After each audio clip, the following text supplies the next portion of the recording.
When Maric awoke, he was certain he was back at the rebel camp, the victim of some terrible nightmare brought on by bad stew.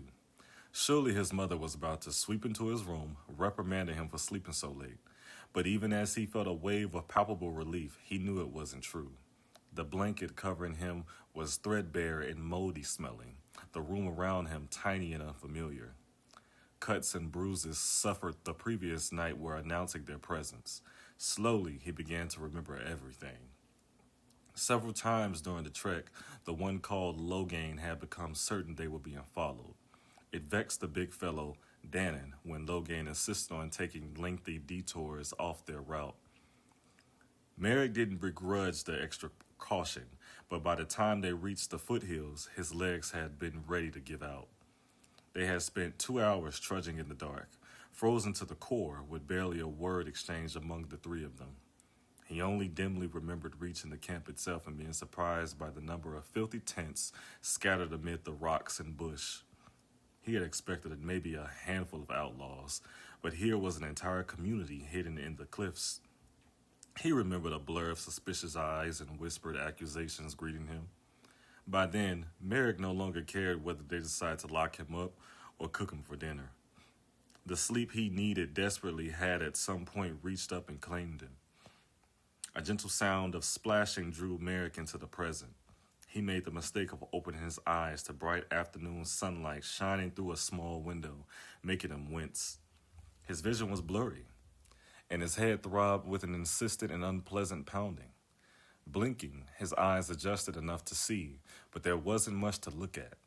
And he remembered one permanent structure in the camp, a tiny log hut that couldn't have consisted of more than a single room, and he assumed this was it. The furnishings were sparse. The rickety bed he occupied, a single table, and a few piles of what looked like dirty rags.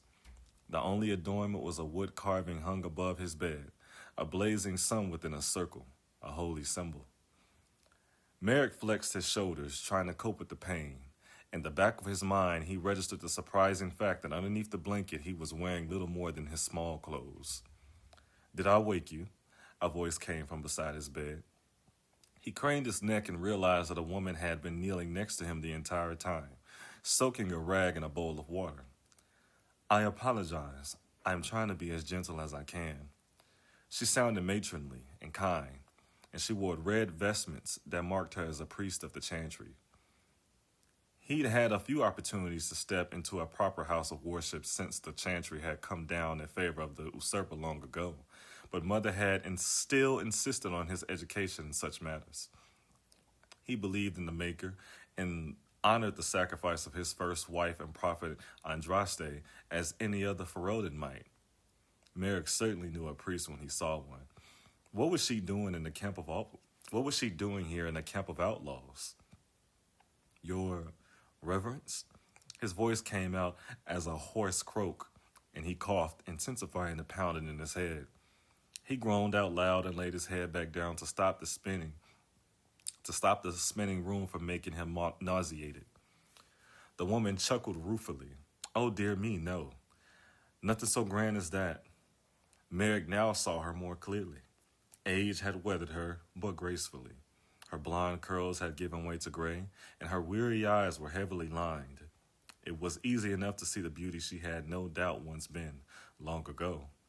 Aside from the vestments, she wore a gold medallion emblazoned with the image of Andraste's cross and its wreath of holy flame. She noticed his gaze and smiled. "My days within the chantry hierarchy are long behind me, I'm afraid." She finished wringing out the stained cloth and then returned to wiping his face. The water was cool and refreshing, and so Maric closed his eyes and allowed her to minister to him. When she finally stopped, he touched her hand. "How long have I?" She paused, studying him with those weary gray eyes. There was compassion there, he saw, but also suspicion. "Most of the day," she finally answered. Then she smiled reassuringly and stroked the hair from his forehead. "Not to worry, lad. Whatever you done, you're safe enough here for now." "And where is here, exactly?" "Loghain didn't tell you?" She sighed and soaked the cloth again, creating an impressive bloom of scarlet in the water. "No, he wouldn't have, would he?" It would take a dragon to pull more than 2 sentences in a row out of that boy. He's his father's son. The amused look she gave him seemed to say that should be all the explanation required. These are the South Rhine Hills, just outside of the wilds. Though I expect you've gathered that much. She gingerly wiped the back of his head, prompting a new jolt of pain to lance through him. The source of his throbbing headache, he assumed, and tried not to think too closely about how badly he might have hurt himself. There's no name for this place. It's where we settled for the moment, nothing more. The people in the camp have slowly banded together over time, out of necessity. Mostly they're just trying to survive. Sounds familiar, Maric muttered. He wondered, however, how much his life really compared to theirs. Even on the run, he and his mother had decent accommodations wherever they hid. Remote castles, abbeys tucked away in the mountains. There was always some nobleman willing to take them in, or someone willing to provide a spacious tent on the march. He always complained about it bitterly, about the limits he endured, the boredom and the lack of freedom. Judging from the squalor he saw here on his arrival, these people would probably consider him privileged. He probably was. It's Gareth that we follow. He keeps us safe, and with each passing year there seem to be more and more of us. There is never any shortage of desperate souls with nowhere else to turn, it seems. She dabbed at his head again, frowning with concern. That's Loghain's father, if you haven't met him. I haven't. You will. She wrung the cloth out again. This time the swirls were dark and ominous. Maric wondered if his head looked as much of a mess as it felt. I am Sister Alice. Hiram. Yes, so I hear. The sister nodded toward his hands. You'll want to wash those. Maric glanced at his hands and saw that they were still filthy, stained practically up to his elbows with dried blood and dirt. He accepted the wet rag without comment. There's a great deal of blood on your hands, she said pointedly. It's not mine, mostly. Her gaze was even, calculating. And how do you feel about that? He wiped his hands slowly, keeping his own eyes firmly on the task. He knew what she was asking. His first instinct back in the forest had been to keep his identity secret, and it was probably the correct one. After all, Sister Alice had said it herself. These people were desperate. Maric had no idea what the usurper would pay for him, but it was probably more than these people had ever known. You didn't have to be poor to know that the promise of wealth could corrupt anyone. He wondered how many gold sovereigns it had taken to put that sword through his mother's gut. He attacked me. I was defending myself. His voice sounded hollow and fake, even to himself. They killed my mother. Saying it out loud didn't make it feel any more real. The sister watched him a moment longer, her eyes sharp. Make her watch over her, she intoned, relenting. Maric hesitated. Make her watch over her, he repeated, his voice husky with grief. Sister Alice placed her hands on his, a gesture of understanding. He jerked his hands away more roughly than he intended, but she said nothing. For a long, awkward pause, he stared at his half-cleaned hands. She took the bloody rag from him and soaked it again. Lamely, he changed the subject. So if you are a priest, what are you doing here? The sister smiled, nodding as if this were a question she had heard many times before. When the Maker returned to the world, he chose for himself a bride that would be his prophet. He could have looked to the great Imperium with its wealth and its powerful mages. He could have looked to the civilized lands of the West or the cities of the northern coast. But instead, he looked to a barbarian people on the very edge of Thetis. And thus fell the eye of the Maker upon Andraste, Maric promptly intoned. She who would be raised up from the outcast to become his bride. From her lips would fall the chant of light. At her command would the legions of righteousness fall upon the world. An educated man, the sister seemed impressed, but Maric cursed his need to show off. She cradled the golden holy symbol around her neck, regarding it as one might an old friend. People forget that Ferelden wasn't always as it is now, the homeland of the Maker's prophet. Once it was reviled by the civilized world. She smiled gently, her eyes twinkling. Sometimes, That which is most precious can be found where you would least expect to. But aren't these people criminals, thieves, murderers? She shrugged. I am here to guide them and help them with their struggle as best I can. The things that each of them has done shall, in the end, be judged by the Maker and no one else. The magistrates judged Andraste in the end, after her crusade. They burned her on the cross for her troubles, you know. Her chuckle was amused. Yes, I seem to recall hearing that somewhere. They were interrupted as Loghain marched into the hut. He was cleaner than Maric remembered, and now wore armor fashioned from studded leather straps. It looked heavy, and the great bow slung over his shoulder was intimidating. Unusually good equipment for a poacher, Maric thought to himself. Perhaps, sensing the scrutiny, Loghain glared at him. Unlike with the sister, there was nothing guarded about the suspicion in his eyes. Suddenly self-conscious, Maric pulled the blanket up to cover his lack of clothing. So he's decided not to sleep the entire day away, Loghain commented dryly, not taking his gaze away from Maric. He is doing better, the sister noted. She picked the water bowl off the floor. His injuries were not inconsiderable. You did well bringing him in here, Loghain. His eyes flicked toward her. We'll see about that. Has he said anything to you? Maric raised his hand. I'm right here. Amused, Sister Alice arched a brow at Loghain. Indeed, why don't you speak to him?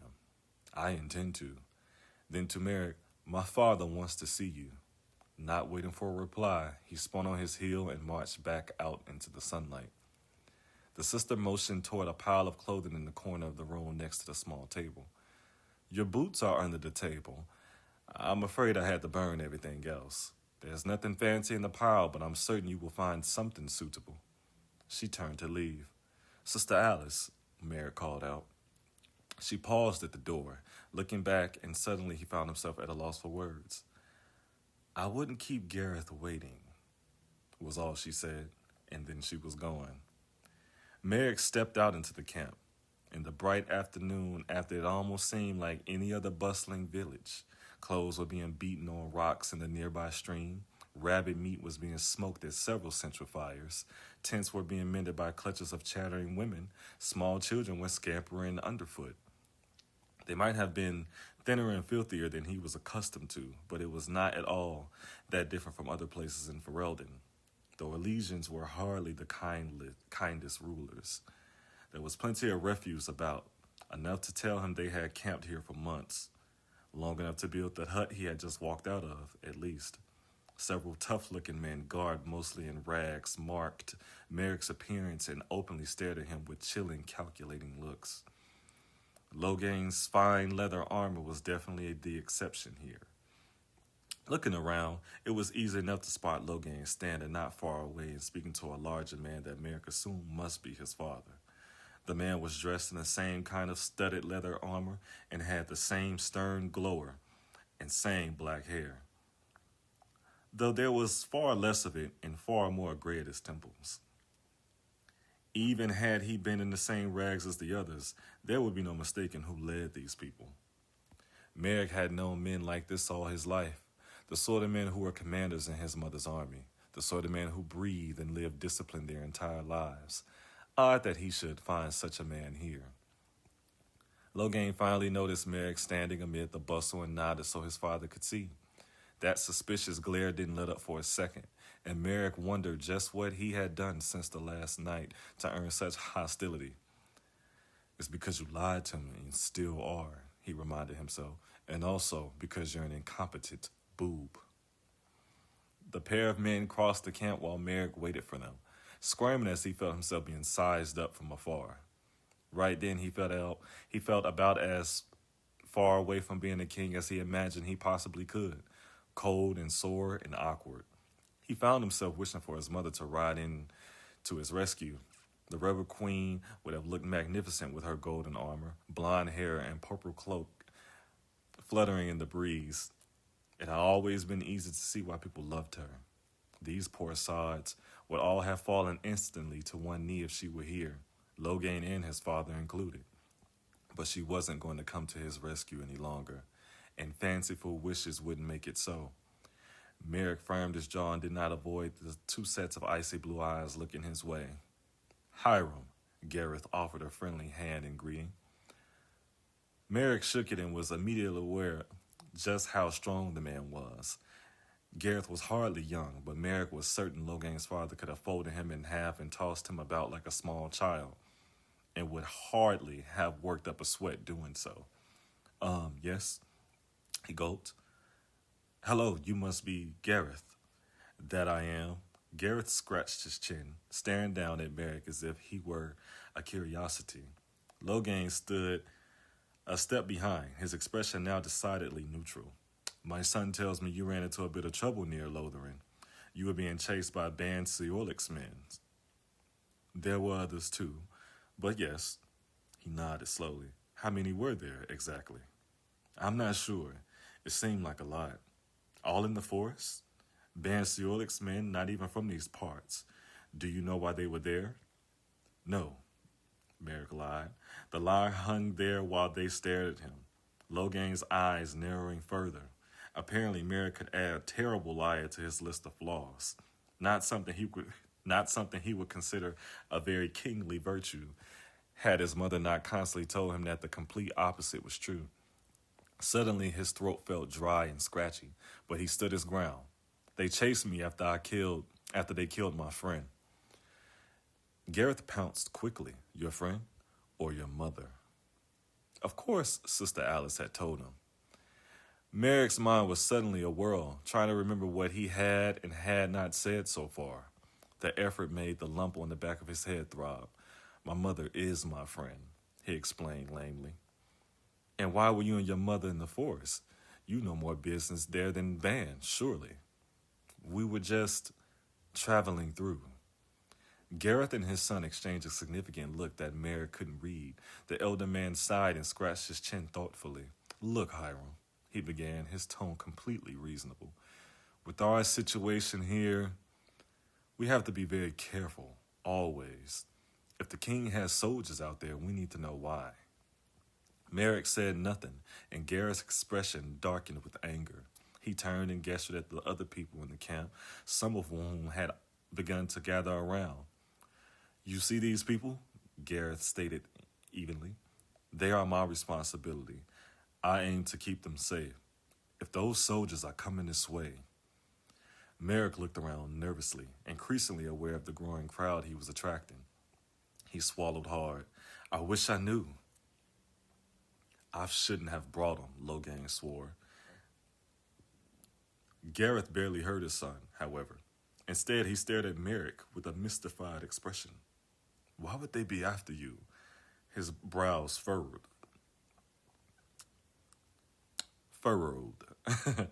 What have you done? I haven't done anything. He's lying. Loghain seethed. He drew his belt knife and stepped forward menacingly. The crowd of onlookers murmured excitedly in response, smelling blood. Let me kill him, father. This is my fault. I should never have brought him here. Garrett's expression was unchanged. He's not lying. What does it matter? We need to get rid of him, so let's do it now. Loghain lunged forward at Maric, but Gareth interposed an arm between them. Loghain stopped short, staring at his father with surprised confusion, but Gareth was still looking intently at Maric. Maric stepped back uncertainly, but several men with deep frowns blocked his path. Look, he said slowly. I can just leave. I didn't mean to bring any of you harm. No, Gareth stated.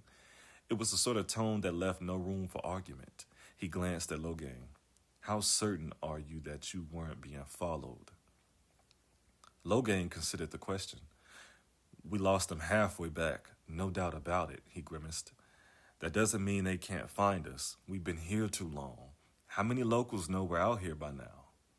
His father nodded, accepting the answer, and then looked back at Maric. I've sent men out, and they'll find out what's going on soon enough. If we're in danger, I'd appreciate knowing it now. Are we? Inside, Maric wailed. Ban Siorlik and the others would surely keep looking for him, and eventually they would track him down. For a single moment, he considered telling them everything. But would they even believe him? And if they did believe him, would that be better or worse? Yes, he finally blurted out. Yes, You're in danger if you keep me here. Loghain snorted derisively and turned to Gareth. Father, we'll find out if we're in trouble soon enough. We don't need him here to make it worse. We should kill him to be safe. Several of the nearby men nodded, their eyes shining dangerously. Gareth, however, frowned at Loghain. No, we won't be doing that. Why not? I said no. Father and son locked glares. The crowd was dead silent, not eager to get involved in what was evidently an old argument. Maric kept quiet. He wasn't an idiot. Fine. Loghain finally relented, rolling his eyes. Then let's pull up. Let's not wait. Gareth considered it. No, he shook his head. We'll wait for the men to return. We still have time. He then spoke to one of the burlier men standing by. Yorin, take Hiram, or whatever his name is, back to the sister for now. Watch him. The man nodded as Gareth raised his voice to address the many others who had gathered around the spectacle. Everyone, we may need to pull up soon. I want everyone alert. The decision had been made and they knew it. Already the crowd was dispersing, though their looks and whispers were agitated. They were frightened. Loghain shot a dark look at Maric, who was taken by the shoulder and led away. Behind him, he heard Loghain speak to his father. I bet I could get the truth out of him. The whole truth. It may come to that. For now, we treat him as he appears to be, a frightened young man who needs our help. Gareth's tone was final, and Maric heard nothing more of the exchange. Yorin was steering Maric back toward the log hut, and he didn't struggle. Overhead, above the tall trees, dark clouds were already obscuring the afternoon sun. It was going to rain, and hard. Well, who do you think he is, then? Loghain ignored Potter's question as he restrung his bow. One of the small contingent of elves who traveled with the camp, Potter would be counted on to do little more than laze about and spread idle gossip, and Loghain didn't want to contribute to the growing panic any more than he already had. It would have been far better for everyone if his father had let him force Hiram to spill whatever secrets he was withholding. And he was withholding something. Loghain could almost smell it. For a moment, there had seemed that Hiram was going to tell them, but then nothing. And father had let him walk away. Well, come on, Potter insisted, kneeling beside Loghain. You must know something. You were walking with him all night, weren't you? The elf was missing most of his long, delicate ears, making his head look decidedly lopsided. He also had a nasty scar down his face, leaving one empty eye socket and a permanent sneer. That these had been presents from an Orlesian lord was all Potter had ever let out about it. A slaver, Loghain guessed. In most cities, elves lived freely enough in their slums, the poorest of the poor. Their enslavement had ended long ago at the hands of the prophet Andraste, but the practice still secretly flourished in the more remote corners of the empire. Potter had come close to speaking of his ordeal one night when they had been deep into the drink. The bitterness threatened to spill out of him like so much poison. But then he had swallowed it all down even further, flinching from the company until he had successfully numbed himself into oblivion. Everyone had their secrets. Loghain sighed and forced himself to give Hiram the same benefit of the doubt as his father had. It was not easy. Don't you have work to do? He snapped at Potter. The elf sighed and ran off. He knew better than to continue pestering Loghain, or he really would be put to work. Still, Potter's question was a good one. If Hiram was a spy, then he was either a terrible one or better than any Loghain had ever heard of. Perhaps he was actually what he seemed, as his father suggested. Gareth had always allowed his compassion to rule him. Nobody was perfect, but there was surely something they were missing, some puzzle piece that Hiram wasn't giving them, and it gnawed away at Loghain. Like most of the others in the camp, he had developed a sense over the years of when to run, and right now it was going crazy. Just looking around, he could see it in everyone's eyes. They hurried their steps and jumped at every strange noise coming out of the forest. Some of them were already picking up their tents, packing up what little provisions they had in expectation of father's call to move on. Loghain steered clear of Sister Alice's hut once he was finished with his bow, not wanting to tempt himself. The sister had her own way of questioning new arrivals to the camp, and he respected the fact that she was often able to elicit information where neither he nor his father could. Many saw the sister as being the camp's leader almost as much as his father was, and certainly his father had relied on her advice for many years now. There had been a time when Loghain hoped the affection between the two of them might grow into something more, for both their sakes. Sister Alice, however, had her calling, and his father had never been the same since they fled the farmhold. It had taken Loghain a time to realize it, but a part of Gareth had broken that night. Sister Alice knew what his father needed better than Loghain ever would, and he had to become content with that. Patrick was on watch at the edge of the camp, perched on a rock that allowed him to keep an eye on the valley below without being easily spotted himself. The lad was a couple years younger than Loghain, but a skilled shot with a bow and could usually be counted on to show some sense. On the other hand, Dannon was standing next to Patrick now, which didn't bode well. The pair abruptly stopped whispering as he drew close. "Any sign of the men my father sent out?" Loghain asked Patrick, making no comment about what he had interrupted. "Not yet," Patrick offered shyly. He turned and scanned the hillside below. "There's been no sign of anything." "There's some talking about leaving," Dannon announced. He crossed his arms and glowered at Loghain. "Tonight? Maybe, if nothing's said." "It's stupid." Patrick kept his eyes on the valley. "Even if someone knows that blonde fellow's here, so what? They're going to come all the way out here for one man?" "I agree." Loghain turned and stared at Dannon. "But if you want to join the cowards, Dannon, why don't you go ahead and do that, assuming you aren't the only one?" "You said yourself that boy is dangerous." "I said we don't know who he is." We will soon enough. And if my father thinks it's worth us leaving, then he'll say so."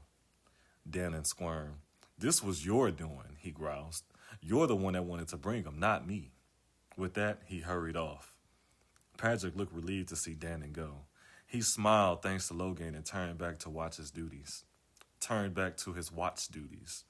"He's right, though. It's odd." "What is?" "Well," he nodded out to the valley. "The men who got sent out, some of them should have come back by now." "How overdue? An hour, maybe 2.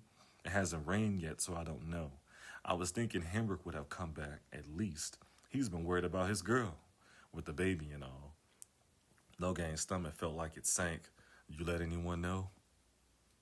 "Just Gareth." He nodded and headed down the trail on his own. He wanted to take a look for himself, and it would do no good hanging around the camp while his father tried to keep a lid on the hysteria, justified or not. Loghain thought it was understood that the outlaws traveled together under a purely provisional basis. His father kept them organized and fed, and Sister Alice kept them united. And it also didn't hurt that few of them had anywhere else they could go, but they were on the run. Each of them for their own particular reasons, and people that desperate didn't hold any loyalties. His father believed differently, and maintained that it was in the worst of times that people needed to cleave together the strongest. Whenever Gareth would say that, Sister Alice would smile at him and get all teary-eyed. For that single moment, the faith of his fathers would seem like it could almost be true. But Loghain knew better. If things ever got bad enough, Dannon wouldn't be the only rat to abandon the sinking ship. Loghain was gone most of the afternoon, hoping to put his worst fears to rest. First, he backtracked along the path 3 of them had taken the previous night, confirming they indeed had not been followed. He returned to the South Ron Hills and followed 3 of the trails he knew, hoping to run into one of the men his father had sent out, or anyone really. But travelers this far south were few, and he saw only a flurry of horse tracks heading toward Loghain. By the time dusk fell and a storm began releasing torrents of ice-cold rain, Loghain was truly worried. It wasn't until he ventured down a hazardous path not far from the town that he finally spotted someone. The route was most often used by smugglers, allowing them to avoid the more patrolled roads in the north on their way towards the western mountains and the dwarves there who cared little for human laws. There were many such paths in the hinterlands, and few who used them had any legitimate reason to be there. A lone horseman appeared, hood pulled up and his steed stepping carefully in the slippery mud. By the quality of his cloak, Loghain would have guessed him a messenger for one of the city guilds, only he didn't appear to be in any kind of hurry. Loghain approached from well down the road in full view. It was a friendly gesture, though the rider was wary enough to keep a hand on his sword hilt as he paused and waited. Lightning flared in the gray sky and the rain intensified, but Loghain's leathers were already as drenched as they could possibly get.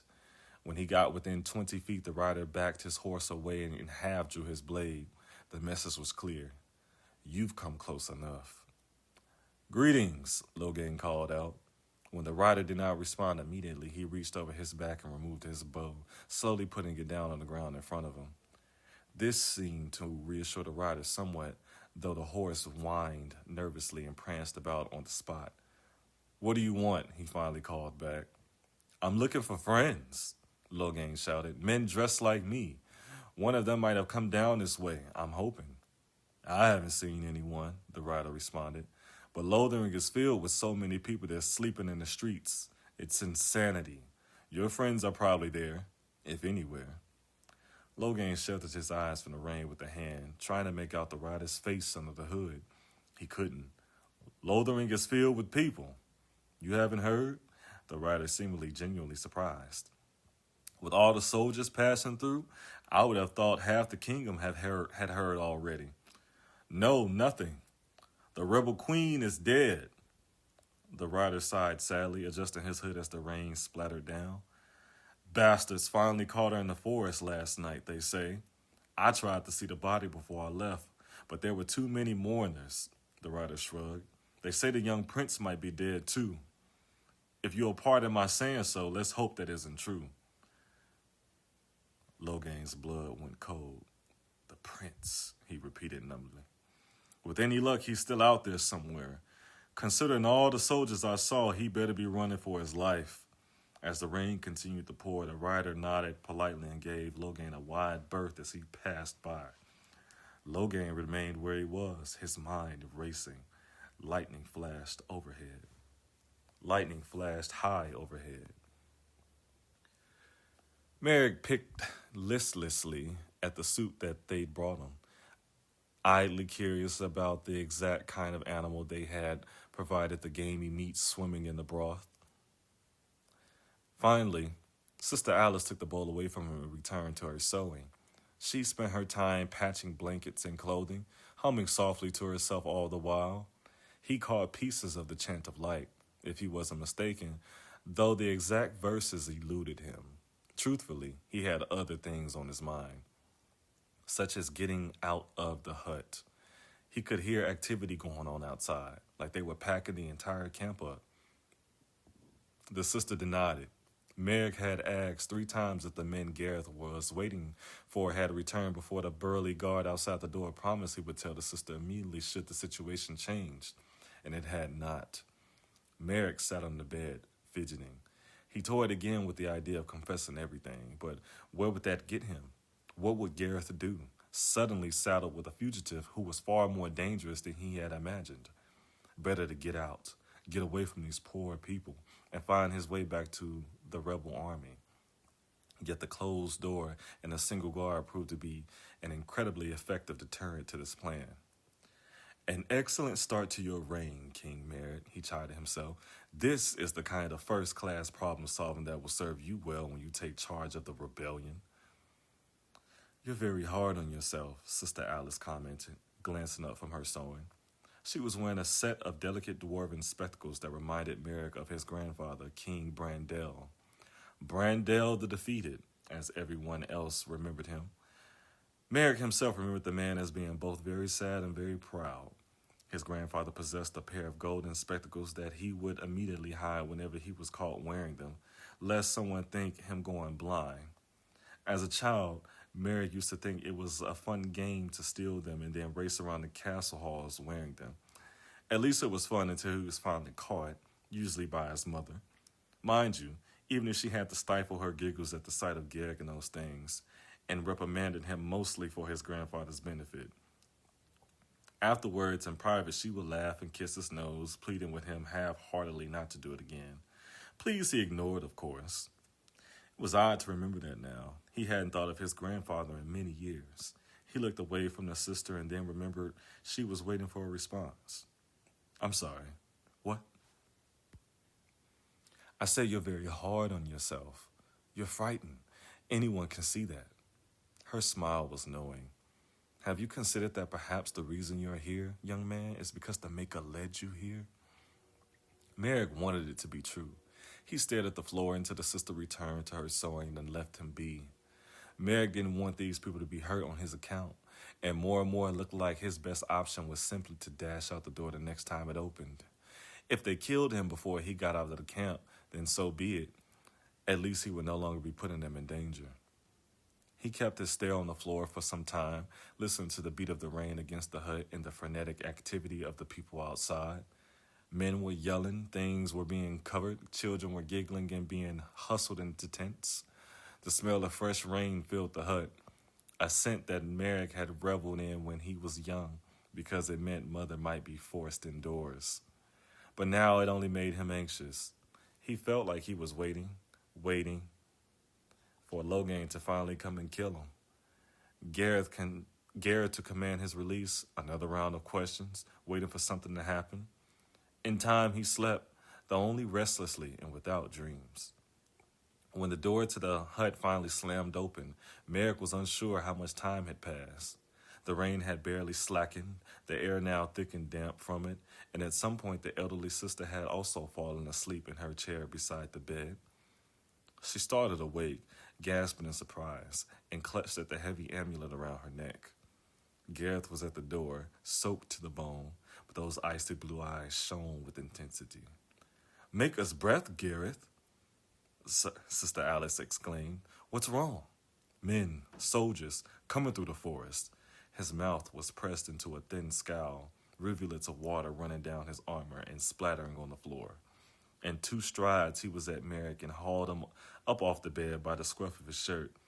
Garrett slammed him hard against the log wall, seemingly ready to explode with rage. "What did you do?" Maric should have felt frightened for his life, but he didn't. Somehow he was calm. It was a bizarre reaction, he knew, since Gareth seemed willing to kill him and probably had every reason to. "I told you," Maric said evenly. "They're coming for me. I think if you just give me to them, they might not even bother with you." "Why?" Gareth bellowed. The wind slammed the door loudly against the wall, and rain blew in with a cold howl. Already, panicked shouts could be heard from throughout the camp. "Who are you?" Gareth shouted, slamming Maric against the wall again hard enough to knock the wind out of him. "Gareth, stop!" Sister Alice cried, clutching at his free arm. He shook her off without looking at her. "Tell me who you are." "I can tell you who he is," came a shout from the door. Loghain was standing there, pale and soaking wet with murder in his eyes. His knife was out, and with 2 steps he had it against Maric's throat. "Make a damn him! He's the prince! He's the bloody prince!" Gareth grabbed Loghain's wrist with his free hand, and for a moment they fought over control of the knife. It wavered dangerously at Maric's throat and made a shallow cut once into the skin. Loghain snarled with rage, but when he looked at his father, he seemed shocked at the aghast expression on his father's face. "What do you mean?" Gareth demanded, his tone still cold. The battle for the knife paused. Loghain did not relent, but he seemed disturbed by his father's sudden change. "They killed the rebel queen in the forest. The news is everywhere. That's the mother he told us about, Father. He just left out the most important part, didn't he?" Gareth's expression was unreadable as he digested this. He stared off into space, beads of water running down his forehead. Outside, the chaotic shouts continued. Bewildered, Sister Alice gathered her robe around her and rushed to close the door. The sound of the wind hissing around the door seemed to stir Gareth from his reverie. He turned his head slowly and stared at Maric as if he had suddenly transformed into something terrifying. Is this true? I'm sorry, was all Maric could say in return. There was a pause. Gareth violently shoved Loghain away, the knife clattering down to the floor as Loghain fell against the far wall of the room. Then in one smooth motion, Gareth dropped to one knee and bowed his head. Your Highness, Gareth's voice trailed off into a quiet croak. Maric looked around the room, completely at a loss in the sudden stillness. The way they stared at him, it was like they expected him to do something, but he had no idea what. Pull out a crown, perhaps? Burst into flames? That might be helpful, actually, he thought to himself. The storm pelted the hut with renewed force. The only sound in the room. The moments seemed to stretch on forever. You bow to him? Loghain finally asked in an incredulous voice, staring at his father. Then his tone became harsher, angrier. You protected him. He lied to us. He is the prince, Gareth said, as if this was an explanation enough. He's not my prince. He's going to get us all killed.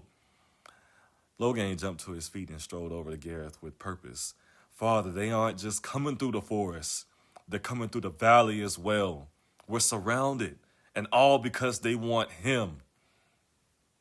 Look, Maric tried his best to sound reasonable. I don't want anyone to be hurt on my account. Just hand me over. I'll go willingly.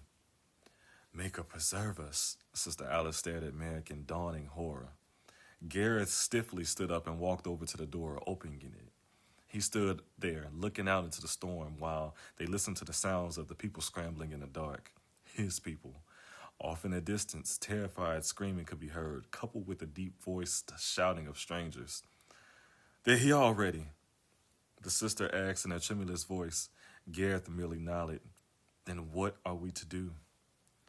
Loghain snatched up his blade from the ground. We give him to them, he argued. Father, he said it himself. We need to make a deal. No. In a fury, Loghain leaped forward and grabbed his father's shoulder, spinning him around. Father! The word was stated with unmistakable emphasis.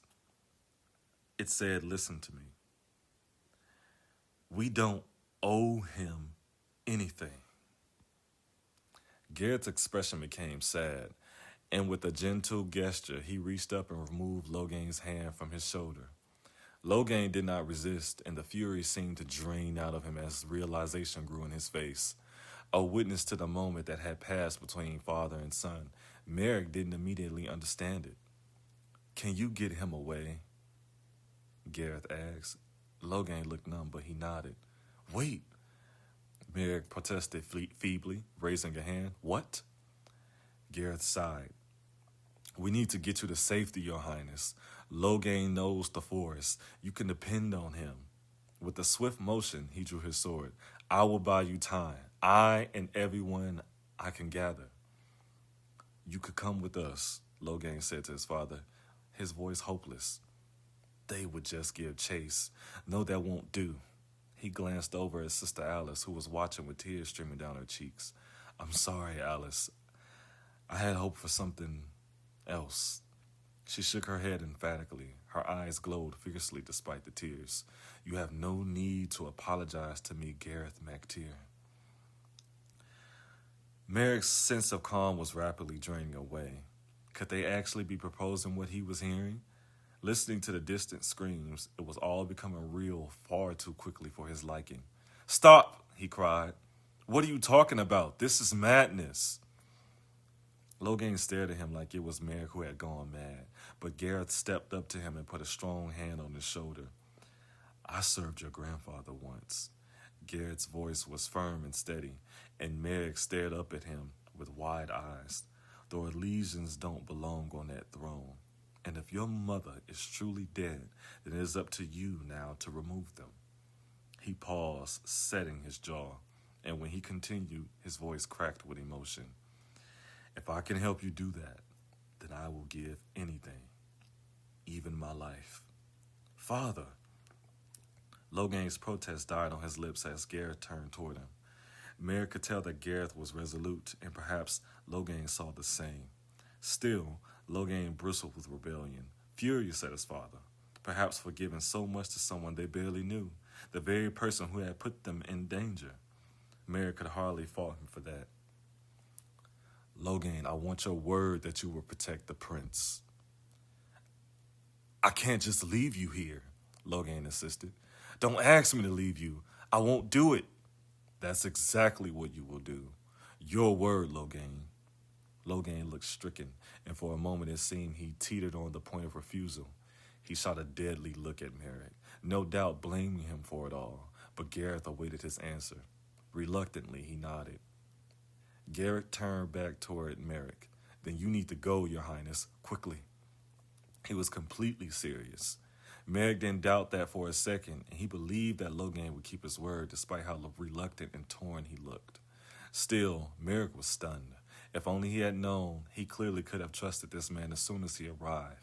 He tried to think of something he could say in return, and 1,000 inadequate apologies came to mind, along with something his mother had once told him. What they will give us freely, she had said, is never free for them. Remembering that is the only way we will be worthy of it. Were you a knight, Gareth? He asked. The question seemed to take the man by surprise. No, Your Highness. I was a sergeant at arms once. Then kneel. It was Maric's best imitation of his mother's tone, and it seemed to work. Face blank with shock, Gareth knelt. Sister Alice, I will need you to bear witness. She stepped forward. I will, Your Highness. Maric put his hand on Gareth's head, hoping fervently that his memory was not so faulty as he feared. In the name of Caelanhad the Great, here in the sight of the Maker, I declare you a knight of Ferelden. Rise and serve your land, Sir Gareth. The man stood stiffly, his eyes glinting beneath furrowed brows. Thank you, Your Highness. For what it's worth, Maric apologized. There was nothing more to be said. Loghain stepped forward, interrupting the moment. His face was stony as he gestured to Maric. We need to go. Now. Maric nodded. Before he could move, the sister put up a hand and rushed over to the pile of clothes she had been mending in the corner. She pulled out a long woolen coat and without a word began helping Maric to put it on. As they did so, Gareth turned quietly to his son. Loghain. Don't. Loghain cut him off, his voice harsh and bitter. He refused to meet his father's gaze. The two of them stood awkwardly as the shouting outside drew nearer to the hut. Finally, Gareth nodded. Do your best. Of course, came the curt response. Maric was now wearing the coat and ready. The sister hesitated and reached into her robe, taking out a dagger so wicked-looking. Maric's eyes widened with surprise. Before he could say anything, she placed the blade in his hand and closed his fingers over it. The sister's eyes looked into his then, and they said, May the Maker forgive us all. He nodded his thanks, feeling chilled. Gareth readied his sword and stepped to the door. All business. Give me 1 minute, then run. Sister Alice stood behind him. I will go with you, she said quietly. Gareth looked as if he would have preferred to argue with her, but decided against it. With a quick nod, both of them rushed out of the door into the storm. Loghain put an arm out, stopping Maric from following them. Not that he had been about to. Loghain stared at the vacant door. His face was passive, but his eyes were intense, and Maric decided it was best to say nothing. Instead, they waited in the dim light and listened. First, they heard Gareth bellowing, his voice carrying even over the thunder and the rain as he rallied the panicked outlaws to his side. There was more shouting, and Sister Alice cried out for someone to stop, in the name of the Maker. The sound of the battle erupted, coupled with cries of agony and the ring of steel on steel. Loghain ran out the door, not saying a word, pulling Maric with him.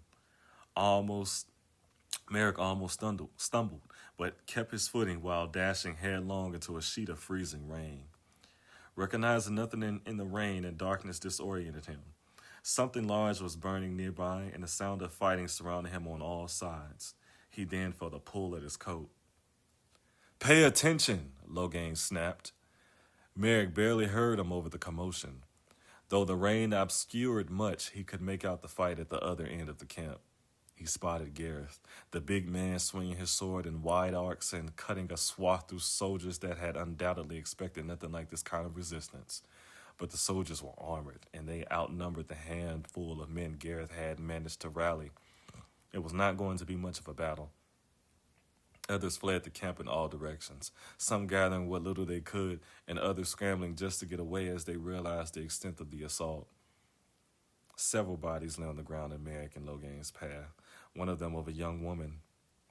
Maric almost tripped on her, causing Loghain to hiss in fury again. They were running away from the main fight, but Maric could hear other soldiers ahead of them in the darkness. Out of nowhere, a man appeared, dressed in chainmail and wearing an undecipherable emblem on his blue tunic. His eyes widening in surprise, and he was about to shout for help, but Loghain was too quick for him and ran the man through without slowing down. Loghain pushed the soldier off his sword with his boot, the man collapsing in a gurgling heap. "Don't just stand there," Loghain snapped, and Maric realized that was exactly what he was doing. He started to run forward, but felt someone grab his arm from behind. Without thinking, he spun around and sank the dagger given to him by Sister Alice into the neck of a black-bearded soldier. The man roared in surprise and pain, losing his grip, and when Maric yanked the blade out, a fountain of blood followed it. The soldier clutched uselessly at the wound, careening away, and before Maric could stab at his foe for a second time, he felt himself being dragged away. "Go now!" Loghain roared. The pair of men sprinted, running past several tents and directly into a clump of trees at the edge of the camp. Loghain led Maric through the thick bushes, the branches slapping wetly at their faces, and as they came out into another part of the camp, they veered sharply. Avoiding an obscured scuffle not far away, they ran past two soldiers fighting to drag a screaming woman out of her tent.